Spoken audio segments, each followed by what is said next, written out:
The Boyd Massacre, minus 65 sailors, eaten by cannibals, sound of crashing waves, seagulls, and faint shouts of sailors.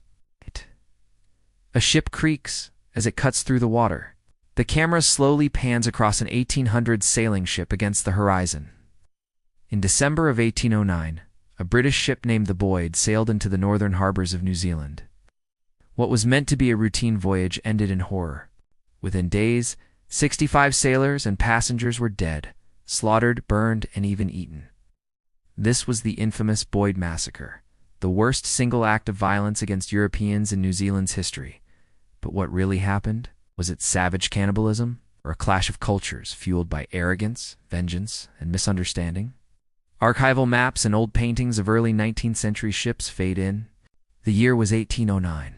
The Boyd, a British ship, departed Sydney for Whangaroa Harbour on New Zealand's North Island. On board were about 70 crew and passengers, men, women, and children. Among them was Teara, the young son of a Māori chief from Whangaroa.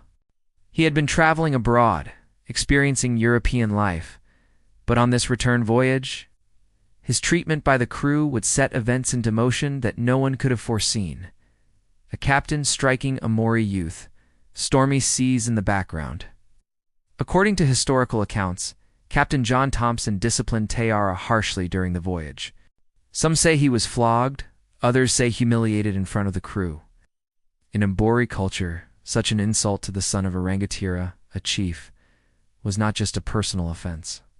It was an attack on the mana, the prestige and authority of an entire tribe. In Māori law, utu, the sacred balance of revenge and justice demanded a response. The ambush visual, the Boyd anchored in a calm bay. Māori canoes approached silently. When the Boyd arrived in Whangaroa Harbour, Māori warriors greeted the crew with smiles and hospitality. The Europeans felt safe. But behind this welcome, plans of utu were already unfolding. One by one, sailors were lured ashore under the pretense of cutting timber. When they landed, they were ambushed, overpowered, and killed. Soon after, a larger war party attacked the ship itself. The massacre had begun. Sounds of shouting, fire crackling, waves crashing against the hull, owls, fire consuming the Boyd, warriors chanting a chilling reenactment of ritual cannibalism. Over the course of several days, the Boyd was plundered and burned. The captain, crew, and most passengers were slain. But the horror did not end there. In keeping with Māori custom of the time, the bodies were cooked and eaten. Cannibalism was not an act of madness, but a ritual of mana, a way to claim the strength and spirit of an enemy. For the Europeans, however, the sight of their comrades consumed in such a way was unthinkable. To them, this was barbarism. To Māori, it was justice. Only a handful of survivors were spared, including women and children. They were eventually rescued by missionaries and whalers. The news of the massacre spread across the world like wildfire.